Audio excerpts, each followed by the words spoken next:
All right, welcome back. We are COMP1115. That's Game Programming 1 in the fall 2025 semester. I want to say winter because it's so cold. Um, at Georgian, and it's week 13, the last teaching week of class, part 1 of our broadcast and recording together. And in this part, what we're going to be talking about is a bunch of stuff.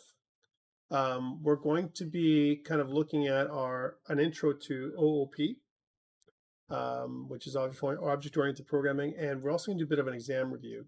Last week, what we did was we talked about structs. Some people really did well with those. Structs as custom data types, that's what those were, um, which allowed us to group some attributes. We also talked about binary saving and loading. That was something we also discussed last week. Storing structs as JSON data, really exciting stuff. Allows us to do a lot more flexible saving and loading in terms of how we do stuff. We also learned about the menu strip, which is what you guys were tasked to do last week. This week, what we want to try and do is we want to talk about OOP, that's object-oriented programming. What is it? How to use it? And all that kind of stuff. We're going to construct our character class, and we're going to migrate our code to multiple files instead of just having it all inside program.cs and other places, because becomes very cluttered and difficult to test. So that is what we're doing this week. Again, your ICE 12 is due tonight at midnight. This lesson may not be as long as normal. You can see that I only have 49 slides only. That means that there's not as many things for you guys to do as well. And I want to focus a little bit on review and talk about some of those pain points that people have been experiencing. I have marked up to in class exercise 9. So you should see your marks up there. 10 and 11 still have to be done. Working on those, but I should have those done very shortly as well. But what I've noticed in the second half of semester is that you guys are a little better with the user interface, the forms, compared to what I've seen with the first half when it came to console. I think people are enjoying Windows Forms a little bit more. Again, most of you are getting everything that you need to get. I think I've seen a lot of improvements with some people, like in terms of overall coding and even everything from your presentation style and stuff like that, which is good. So I'm seeing all that kind of stuff, and I think it's it's going a long way into showing me that you're improving, which is really great.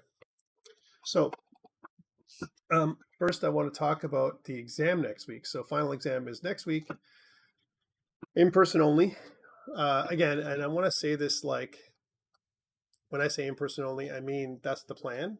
But if it's some kind of like crazy snowfall or whatever, which might happen, it's happened in the past, even when we plan things like in person, then we'll have to adjust. Okay, I don't see how that's going to happen. I see, unless it's like I said, a crazy snowstorm that's on the horizon where we're going to be hit by another 20 centimeters or something like that. It's going to be in person. Around 2 hours is what I'm planning for.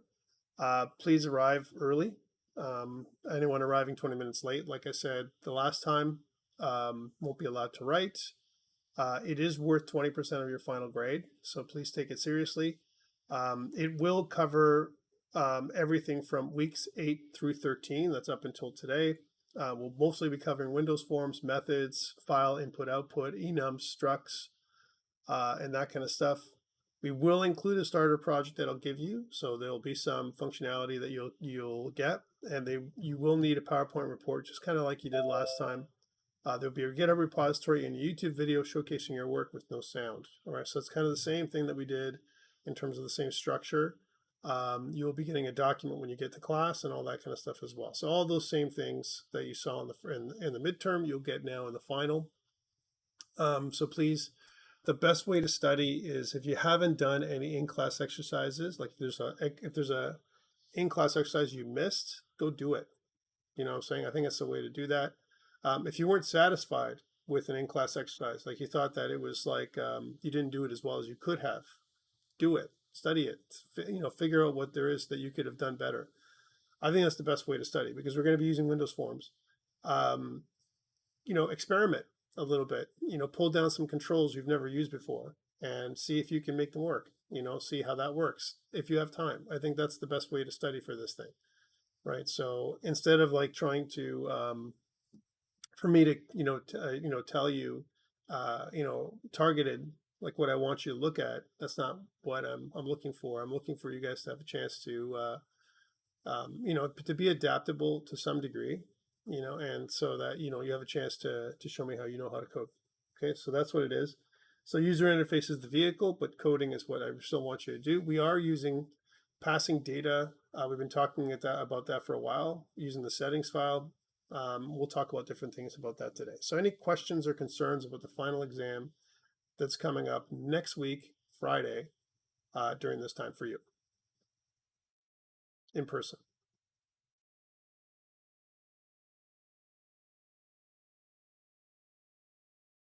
No. At this point, Damien, I know everyone, so I think it's we're good to go.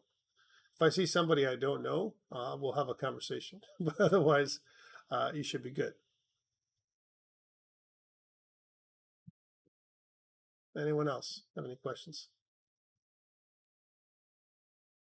All right. So without further ado, I want to start by getting our project ready, and I want to review the stuff from last week a bit. So I want to do that first. So um, I'm going to pull up our stuff from last week. So I'm just going to go in here, and so last week we ended up with this project, and this is the one I'm going to be using to copy from. I'm going to make a new one like normal. So this is the way I would do it. So I'm going to make a brand new project. All right. And I'm going to go to Windows Forms, right? We're going to call this ICE 12. Can't believe we're at the 12th in-class exercise, which is pretty cool. And when we pull it up, after it's done kind of loading, we're just going to close it down. So just I'm waiting for the IntelliSense to finish loading and the form designer to come up. And then as soon as it happens, I'm going to close this down, and then do some transferring like we normally do. Okay, so again, what I'm going to do is pull up another file explorer up. That's what's going to come up there. Right, here we go. And then I'm going to go into here. So here we go. Going to go into, 11. Actually, I'll go into 12 on this one. Let's do that. Here's 12.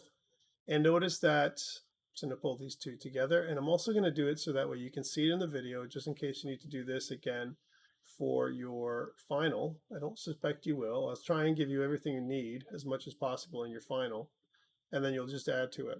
Okay, so that's what I'm planning to do, so that way there'll be less of this. This is just, for our in-class exercises. So you can see that I'm missing my get attributes and get ignore file, so I want to add those in. So copy those over to this first. So that's the first thing I do, right? So get ignore, get attributes file, get copied over. Second thing I want to do is go into my in-class exercise 11 and select everything. That's actually easier. And then deselect by control clicking the ones that you don't want. So I don't need the project file. I don't need the user file, right? Those are things I don't need. If you look at anything that's weird that's in your app config, I also don't need. And I don't need these two folders. Those two things I don't need because I'm going to make my own over on this side. So those are the ones I want to copy. I'm going to go into ICE 12 on this side. And what I'm going to do here is I'm going to right click and copy all those files. And I want to delete all of these things because I'm not going to use the program file, none of those things. But I want to paste in all the other ones that I just got. So these are all the ones that I got from here. And you can see that I've got pretty much everything I need. All right, so that's the first thing I do. So copy paste. This is a copy paste operation. And this way we maintain, what we had before in ICE 11. We can always go back to ICE 11 and take a look at it if we need to. But ICE 12 is what we're working with now. So now that I've got ICE 12 ready to go, I've closed down ICE 11. And I'm just going to double click on the solution file, the SLN file, which will pull up our project. But I mean, again, what we know is it's not right. And we know it's not right because of a couple things. We know that it's not right because it says ICE11, and now we want to say ICE12, right? So again, what I'm going to do is I'm going to go into one of the files. Doesn't matter which one. I'll go into the program file, program.cs. You can see it says ICE11 here. And what I want to do is I want to do a Control H. So Control H. So I want to, you can enter ICE11 up there. I just had this highlighted and it brought up ICE11 in there when I press Control H. That's something that happened. Instead of targeting just the current document, you can target the entire solution, right? And if you do that, targeting the entire solution, then I can simply type ICE12. And if I use this little button here, it'll redo all of those occurrences in ICE 11. They'll change them to ICE 12. And then, of course, our next job is to test to see that we have the functionality that we had before. So let's press play. And when we do that, we're going to see that we still have this same stuff that I've been showing you. I'm going to click new, and we're just going to go this way, and that's me. And then we'll go here and here. Okay, so now last week you were tasked to add in the menu strip. And so I'm going to show you how to do that this time because some of you didn't know how to do it. So I'll demonstrate that. So, and then I'll put it up on GitHub and all that stuff. And that'll be a good starting point for some people. But let's do this. So, so first of all, when it comes to menu strip, I'm going to pull up the final form. And like I said to you guys last time with the final form, I have the save button and the about button. If I delete those, right, which I can, and then what I want to do is pull down all this stuff, whatever I had up here, I want to kind of just drop it down to give myself room to put in the menu strip. So again, down here, I have a menu strip. I'll put it up here. And when I do that, you see the menu strip appears at the top, right? Instead of me typing stuff out here, I'm going to use this little button at the top, which allows me to insert standard items, right? And when I do that, I have all these. I don't need this one, and I don't need this one. So I can get rid of those. I can get rid of the contents, and I can get rid of the index, and I can get rid of the search, right? So I can get rid of this too. And also even the anything else that I don't need. Like for example, there's a divider, and I'll show you how to do that from here too. On the file side, I don't need the new or the open or the save. I don't need that. I do need save as, and I do need exit. All right, I do need that, but I don't need all the other dividers and stuff. So I'm kind of getting closer to where I want to be in terms of this stuff, right? So getting closer is what I'm saying here, right? So now on the left, you can see that I've also added in all these things, the menu strip and all that stuff. Now, one thing you can do is if you just double click in here, right? Or if you just go rename, you can actually rename right in here too. That's another way of doing it instead of renaming in the menu. So I can just type this menu strip, and this is the menu strip that we're talking about here. It's the final form menu strip. So that allows me to do that. The file toolstrip menu item, so I can rename that one. So instead of me renaming, kind of from the thing, file toolstrip menu item, this is the toolstrip separator. Toolstrip separator I don't need, so I can kind of go in there, and if I click delete, it'll actually remove it as well. And I can delete all the separators that I don't need. So I don't need that one. I need one of them because it's going to separate between save as and exit. So I can do that. Save as toolstrip menu item. I can do the same thing and rename that one to save as toolstrip menu item. The separator, I don't care about that. But we could put in, if I really want to rename it just to be a stickler, I could put in toolstrip menu separator. And we know that this is the file toolstrip menu separator because it's part of the file menu. I can also rename that one, which is the exit toolstrip menu item. This is the help, so rename that help toolstrip menu item. And this is a toolstrip separator, but I don't need it because there's nothing else in here. So I can kind of click on that and delete it. And then finally, the rename of my about toolstrip menu item. So I've got them all those things renamed. So that was part of the things that I asked you guys to do last week, which is rename everything. Now I need some events, and I don't need events for file and help. That doesn't make any sense, but I do need events for save as and exit. So again, A couple things you can try. If I double click on Save As, it will generate the Save As toolstrip menu item. And I can do the same thing for the exit. There it is. And I can do the same thing for the other ones, for the About. Excuse me. We also need to add in, code for files. Our Save As, I want to make sure that we have our Save as well. So we can see that Save As needs some stuff. So I want a file, I want to do it in alphabetical order. So binary starts B, so binary file. So binary file. And then I also want to do the next one, which is going to be, so there's JSON and text. So JSON file, JSON, and text file. Those are the options that you're going to have. If you want to be fancy, and I don't mind being fancy on the right, you can see that if I scroll down, I'm going to open this up for you guys to see it a little better. You could add in, from a binary file, if I want to make it so that, Alt B is the thing that opens it up, I can put an ampersand in front. Kind of talked about that briefly. An ampersand basically allows me to use Alt for this. JSON will be an ampersand J. Ampersand just means that the first character that follows the ampersand is like a hotkey, kind of thing. And then the text file would be Alt T. So I can put those. These are little shortcuts. Again, you don't have to do this. It wasn't required. But I'm just showing you that you could have done this. So those are the things that are there. So now that we have those, I need some events for those too. So I'll do the same thing. First of all, I'll rename them because they need to be renamed properly. So again, I'll right-click, rename, because these aren't named right, even though I just added them, and rename. So I want to put in JSON with a capital J, and right-click, rename, text file. There we go. Okay. So those are all named properly now, and we can just close off those things. We don't care about seeing all those panels. All I care about is seeing this one, so that I can see all these things if I need to get at them.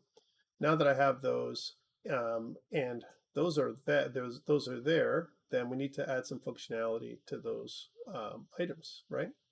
So back to the code behind file, which is this, and let's take a look and see what we have. Do we have everything we need? Well, we didn't add in the binary and all the other ones, so let's do that one. So I'm going to go to this one, save as, this one, save as, double click on binary, now I have that. Double click on JSON, now I have that. And double click on text file, now I have that. So I have all my events, and this is one of the tasks that you were given to do. These are all the ones that you have to do. Now we have a save option right here, this button save click event that we saved. And this is just for text files. So I'm going to grab all this, right? Cut it out of here and put it inside of my text file. So now text file has functionality, right? We can also add another little comment.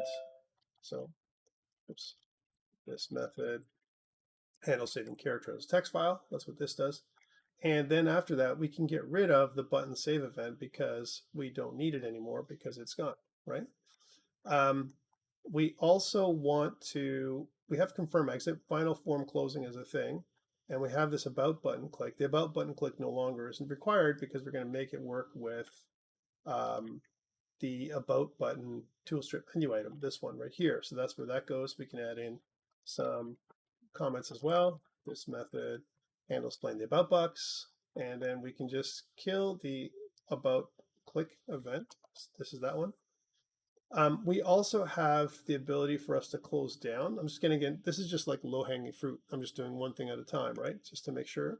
So exit, we know that that's easy. That's just application exit, right? So that's what that needs to go in there.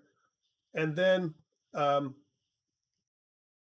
also, by accident, added in a save as toolstrip menu item click. That can happen. So, but we can't get rid of this because it'll break our form. So I'm going to go back up here.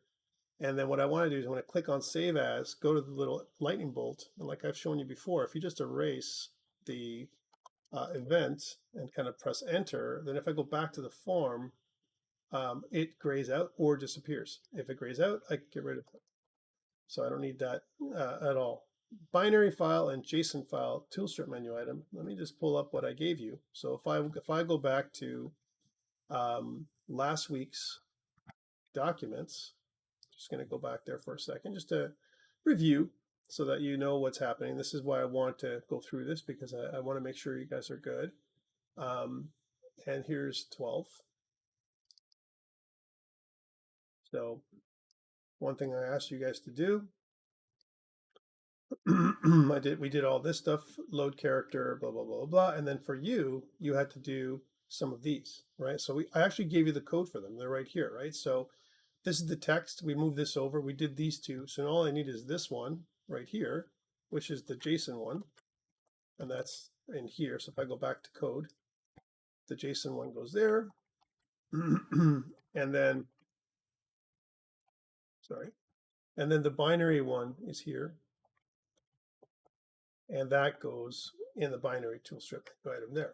All right. So if you look at what those things do, like I mentioned before, the differences between the text one and these three things are the filters that you get. So the filter for .dat for binary, .json for JSON files to save. It uses the save JSON character JSON function from the program.cs file, as opposed to the other ones. The JSON, the show toast is the same. There's some things that are the same here.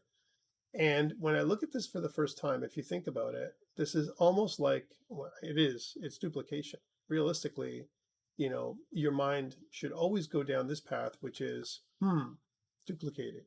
Is there something that I can do so that I can save some of these things, and I can maybe call a function or method that does a lot of this functionality, because we're just duplicating code. Look, it's all the same. The same pattern even. Look, everything, right? So just in your mind, you might be thinking about doing that, making a change if it was your code that you were coding. Let's add some comments here. So this is this method handles that, saving as a JSON file. That one handles method as a binary file. There we go. So we've got all of our stuff in here. We are missing a couple of comments. I like to put that in. Right, and we'll also do one of those since we're at it. Right, so that this way we've got comments on everything for the most part that you have in here. Okay, so those are all the things that we have. This is for the final form, and I quickly put that together for you so that way you know how I would do it if I was going to create this thing. Let's check this out and see if it works. So I'm going to run it. There we go. And I'm going to go to new character this time, and we'll call myself, I don't know, Baracus, even another name that's similar to the last one. I'll make it a rogue that is a robot rogue. I didn't add any more species in there. Some people tried doing that. I saw those things. I saw different careers, other ability scores, all kinds of stuff. Not doing anything with the next form, but I'm going back here, and here's this dude. Let's save it as, and we'll save it in 3 different ways. I'll save it as a binary file. So we'll go into saves. Here's Baracus, save, and saved. And then file, save as. We'll save it as JSON. And when you demonstrate stuff, guys, in the video, please try your best to demonstrate everything first and then go through your code, right? Because then it's easier for me to mark, when it comes down to, instead of me kind of going through your application trying to figure out where you've got your demo. I think it's really important to do that. I saw that, yeah. So I've saved everything, and now let's try some other functions. About page works. We haven't put the details in there, but it does work. If I press this, that still works. If I go to exit, that actually allows you to exit. If I go back, that allows me to go back to here, and it actually still loads. All that stuff is good. If I reset, I haven't pressed that for a while, I can reset. I can do all those things that we did before. So now the next part is to run this one more time. So this is 2 things you could have done when you did your demo. Then load everything that you saved. So I can go load. Let's load up Baracus as a text file. That worked. Okay. Let's load up Baracus as a binary file.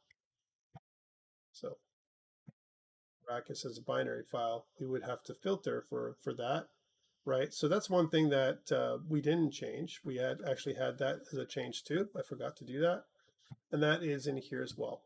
So if you go back to this, we kind of said that one of the last things you need to do is in the start form, add in these filters, because if you don't add these filters in, then you won't be able to see this and you can't load all this stuff. So the button load click event also had to change. So back to that, because we didn't change that up. I'm just going to go back to the start form. So let's go into that start form and press F7, which will bring up this stuff. So the button load event needs to be replaced by all of this. So I'm just going to just grab all this code and I'll put that in there. And we'll complete it by putting in the rest of this. I think that's pretty much everything. And I think this too. Let's see, maybe I have too much in there. I don't know. But we'll figure it out, won't we? Right? So, so those things, you can see that file name and loaded and all that stuff. There's loaded. If, I think that's got to go inside the if statement. That's why it's having a problem. It's having a heart attack. But we'll just put that in here. And it's not a problem. There we go. All right.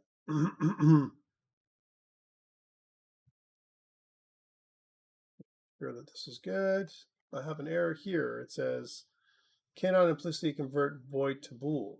All right, well, because our load character, right, has to return something different. So if you look at load character from the program .cs file, let's go there, right?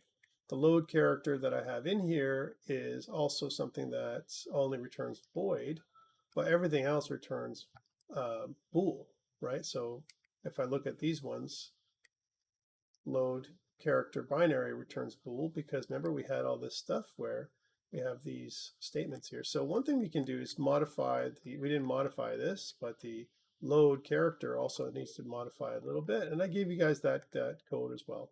So this is load character.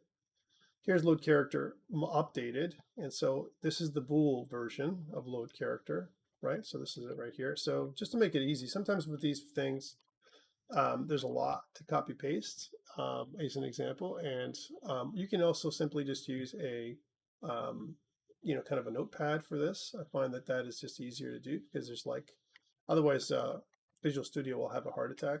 It'll be like, wait, you're missing this curly brace. Wait, you're missing that. So I just kind of copy it into like a notepad like this. And then once I've done that, and here it is, you don't have to even space it properly because Visual Studio will do it for you. Then I can simply just kind of Control A, which selects everything, go back to here, and then just get rid of or replace all of, you can actually kind of minify this too, and then just remove it and put it back, right, with the new stuff. So that will give you all the stuff that we had that was missing. Again, this is all inside the PowerPoint, so nothing that I did here special. So now when I go back to start form, you can see that the load character doesn't have a heart attack anymore. It's not loading things wrong. Very good. So now that we've got that, let's retest, because that was another thing that I missed. So let's do that. So if I go to character, let's try that again. So this time I want to load, let's select the binary version. There's my binary version. Let's load that up. Here it is. And now let's try that again. And we'll load. So again, running again, we'll load my JSON version. And that would cover most of it. Now there is one proviso here. And I mean that in terms of like, we have a problem, right? And brackets.json. And where we load a random character. The problem with a random character is it doesn't come up with a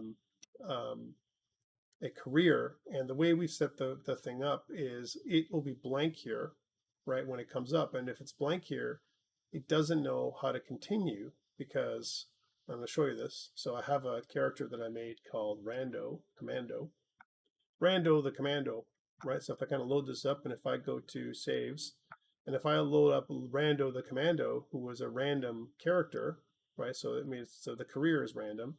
The career, select the career is nothing, right? Because it's random, right? Because when you save a random career, then I can't continue. Notice, can't do that. So, and if I select the career, it's going to wipe this stuff out. That's an error. That's a bug, actually. That's what that is. So, a couple ways we can address this problem. When we select in the select form, as an example, so your select form, and so when we're selecting a career in the first place, notice that species has got something, career has got nothing. But if I randomly roll a career, I'm just going to go down here for a second. Here's random. My selected career is random. So this is where we don't have to do this. What we can do is we can pick from one of these careers up here, which would solve the problem. So example would be pick one of these, right? Random. It's a random career, right? As an example. Um, that's one way of doing it. And then at least this would compute when it loads back in, because then it would say, that's the career, right? Because it doesn't know what to do when it loads back in, because when I go back and load select form, right? Here's my button next click event, right?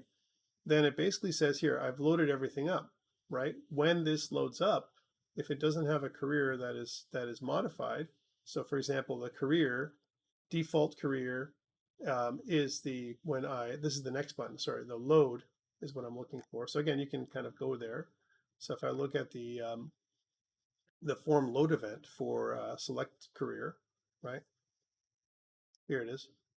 So here's form load. If I jump to that, let's go back to that. So first of all, if my program has a loaded character, which I would, and then it loads all this stuff up, right? Notice that the combo career select item is the career. Well, if the selected item doesn't exist, right? So the selected item doesn't exist, then we could add one, right? That's another thing. So we could test for this. So this is one option. We can kind of go in here and say, well, let's test to see if the selected item exists. If the career has, is compatible. The combo box has that, right? Because the combo box gets loaded with whatever careers we have upon load, right? That's what happens. Like the combo box only has what we tell it to have, right? So that's why it doesn't pull up.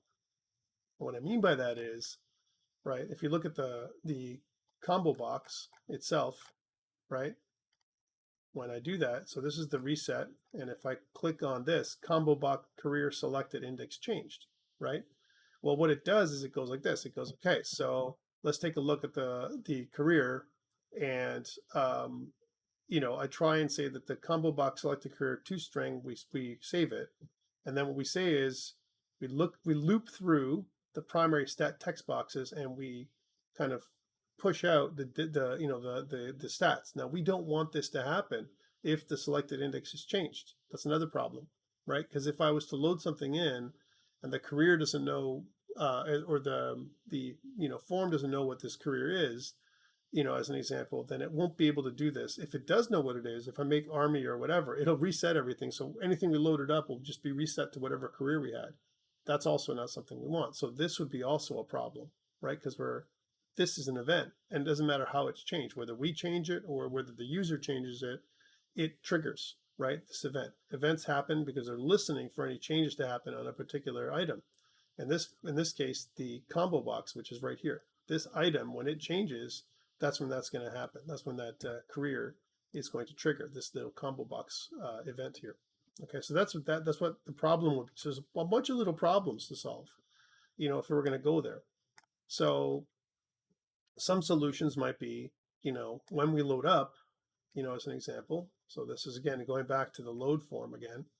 When we load up, we can test to see what this is, right? So instead of updating the career selected item form, as an example, we don't have to do that. If we have a career and we know that it's random, then what we can do, instead of displaying it as a random career in the combo box or whatever, we don't do this because, well, we can still do this, but it doesn't really matter. But we can test to see if this is random. And if it's random, then we can say, well, if the career is random, then okay, you can unlock the next form because it needs something. It needs a career or else it won't load, right, kind of thing. So that's something that happens. When we go to the next form, that's the other thing too. We have to see what happens. We have to trace this and see what goes on, as an example, right? So the next button, here's the next button. It takes all this stuff and it saves it inside of our settings. That's what it does. So it takes career and all the stuff, saves it, over here, and then we go to the next.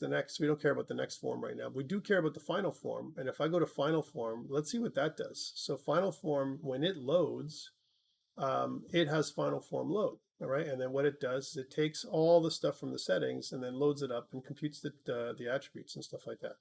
So we need to have a career here, because if we don't, if it's empty or something like that, it's going to be empty here, right? So that's the thing. So there are lots of solutions here to fix this bug, lots and lots of them, with different ways of doing things. So again, I come back to you guys, my friends. You guys are the programmers. What are your thoughts? How would you fix this problem? Did you even know that this problem existed? What are your thoughts, my friends? Because this is something that, if you're going to troubleshoot stuff on the test, this is a conversation that we should be having, right? Like, what would you do if it was you? If you had to fix this problem? If I said, okay, there's a bug here, fix it. What would be your approach? Anybody?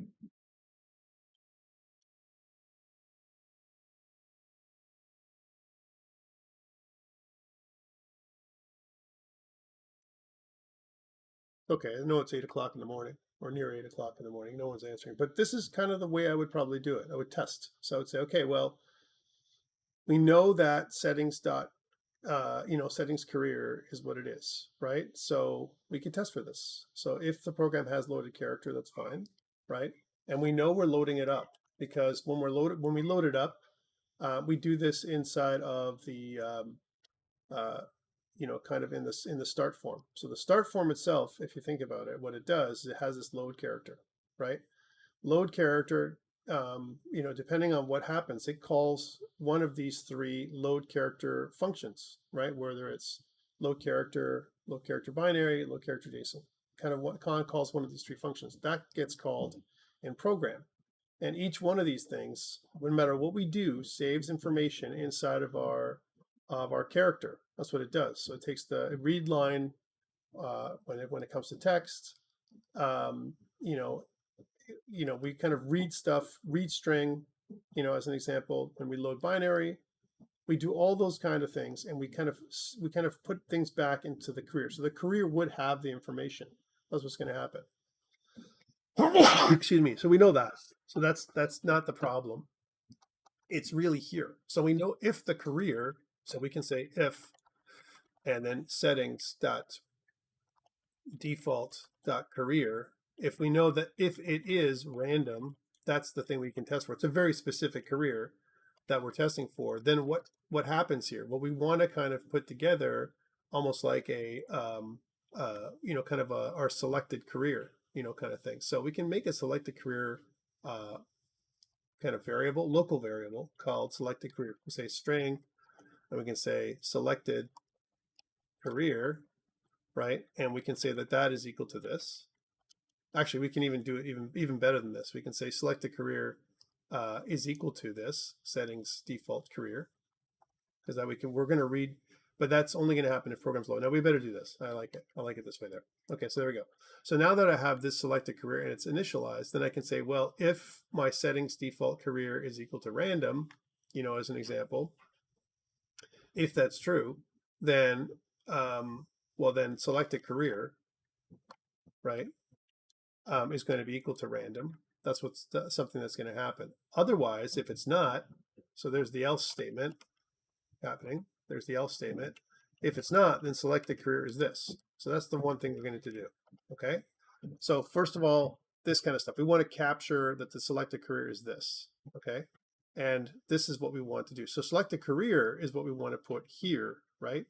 The other thing that we want to do is this combo box doesn't have to be put in here. We can put it up here, right? So we can say, well, the combo box would be here, right? If that's the thing. So instead of us doing it in here, we could do it in this little if statement. This is an option if we're building this out, right? So settings.default.career is definitely something we can do, but we're already doing it, and again, I'm just coding as we go. So this is definitely something we can do. If it's not random, if it's not random, if it is random, then we just do selected career is equal to random, right? So this is when it happens. This is when we align the combo box with something that we're going to do. And if it's not random, if it is random, sorry, then we need to unlock the the um, the next button. So we're going to say button next dot um, enabled is equal to true. We need to set that to true, otherwise it won't unlock the button. We can't move on, right? Because it's not going to have random in there, right? And that's something we have to capture, right? Because we know that this is going to happen, right? And in here, this is going to do only this when, if and only if we have this thing happening. So then again, we think about this and I'm like, do I have to capture this at all? Do I have to do anything with my variable? Because really we have it in settings already and it's just going to carry it forward no matter what happens. So really this is just for nothing. So again, I probably don't need this, right? So I'm just, as I'm coding, I'm just thinking about ways I can reduce, right? I also see this as another thing, right? Which is it's an if-else statement. If-else statements, if it was some kind of value that I was selecting, I could use ternary operator. Here I cannot, right? So this is something that might be able to fix the problem, right? Let's see what other things happens when I do this. There's other side effects that go on if I try and do the things that I'm doing. Let's try this out. So if I press play now, and let's see if I load the rando the commando. I know I'm going into detail here, but this is a problem, right? So load, and I want to load that random character. You can always try to make your own random character and see what happens.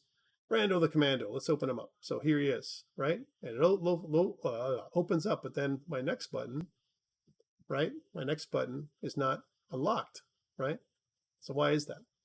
It should have, because I said if it's random, what it's going to be. So if settings career is equal to random, well, let's see what rando the commando saved too. That's another thing to look at when it comes to our code. We have to troubleshoot. So we're going to go to rando the commando and open them up and see what happens. So if I open them up, it says, oh, well, look, it didn't even save his career.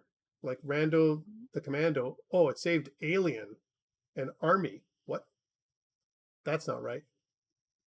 That's because we should make another random character just to test, because I want to make sure this is like the thing. So let's make another rando character. All right, so we'll say, rando the new commando. How about that? Rando the new commando. His career is random, and we're going to click random.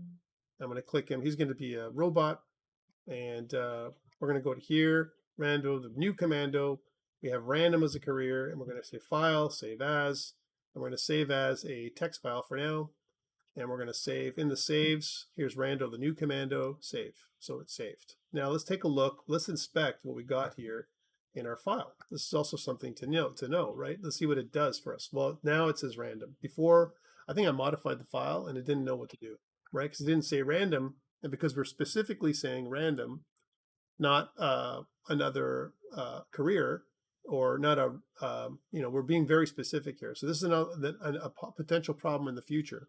If someone messes with our file, we won't be able to continue because random, is the one that we're looking for. And maybe what we can do to future-proof this thing is say, if it's not one of these careers, which is in the program.cs, if I look at the program.cs, or is it in the, is it actually in that file?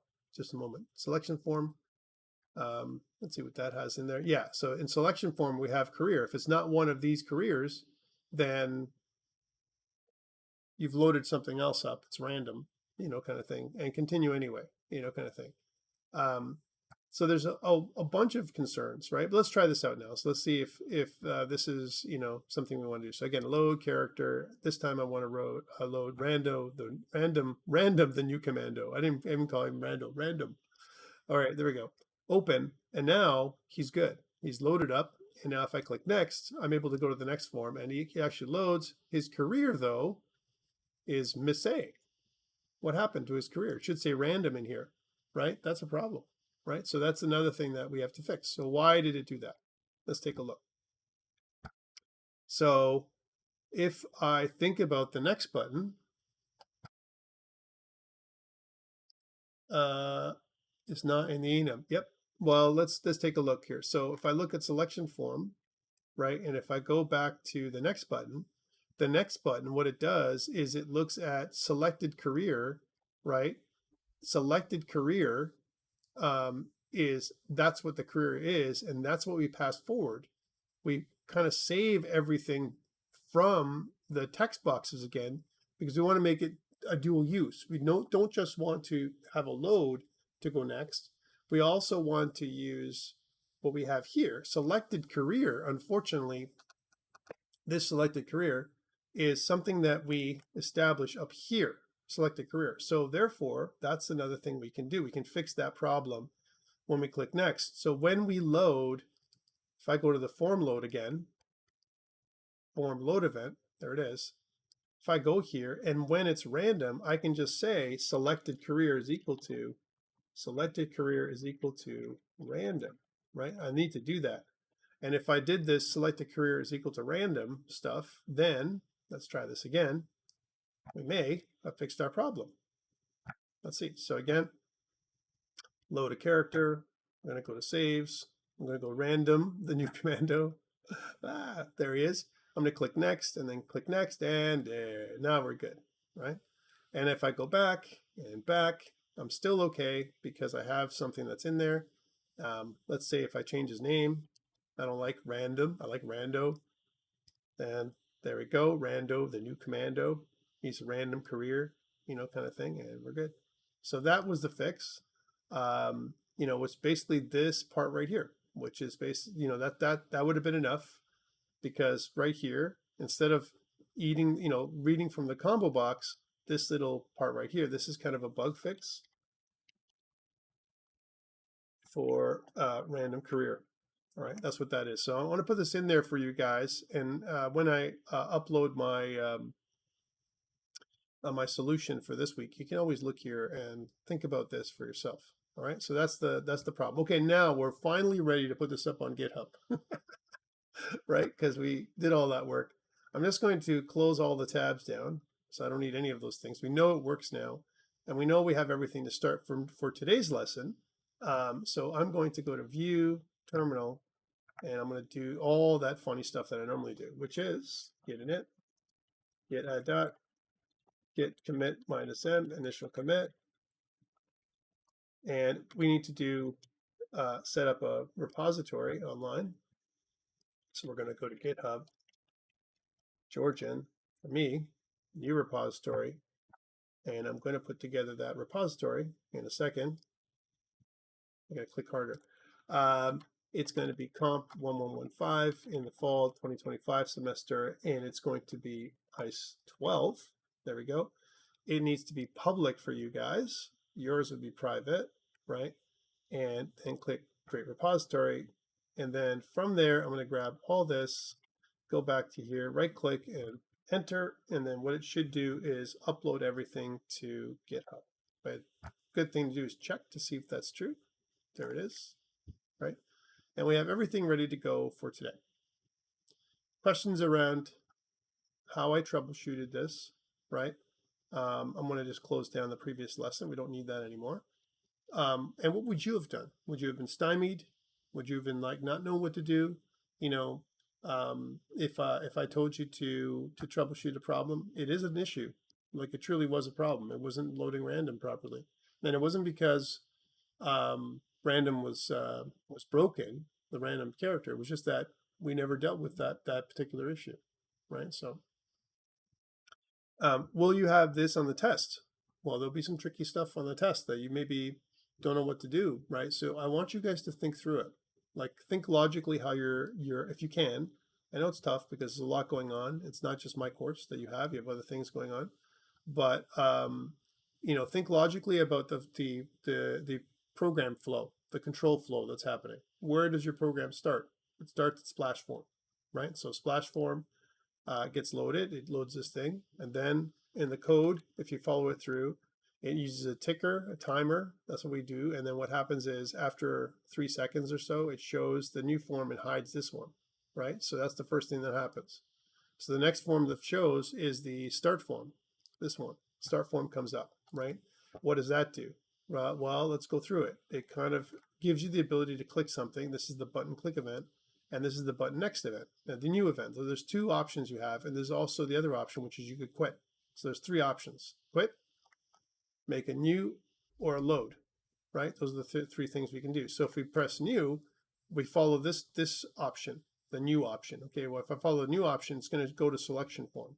Okay, let's try this one first. And this is how I would do it. Okay, if I went to selection form, let's bring this up. And if I press F7 again, well, what happens when selection form is loaded? Well, we have, in selection form, again, I'm just using the hotkeys over here. We have the form load event. Okay, well, the form load event says, has the program has loaded character is true. Huh, well, when did that get loaded? And if I go to start form, we don't do anything there, right? Program has loaded is not true when I press the new button. It's not true. The only time that gets set as true is somewhere in here, right? When we say program is loaded, right? So when is that going to happen? Is it in here? Is it here? Well, here, there it is. Program has loaded character is equal to loaded. Loaded means if it's true or not. And the reason why we did this is if there's a problem loading it for some reason, loader will be false, and then this won't load, right, if we press the next button, okay? This is just one way of doing it. I could have stopped, if there was an error, I could have stopped the form from going to the selection form as well. That's another thing we could have done, right? So there's lots of ways to to code this problem, right? So if I'm here, if I go to the new form, new click event, I'm not actually I'm not actually setting this to true, which means by default, if I look at the program.cs, and if I look at some of those variables, scrolling down, has loaded is false by default, which means it hasn't loaded. The program had I'm not loading anything, kind of thing. And if I'm not loading something, then if I go to the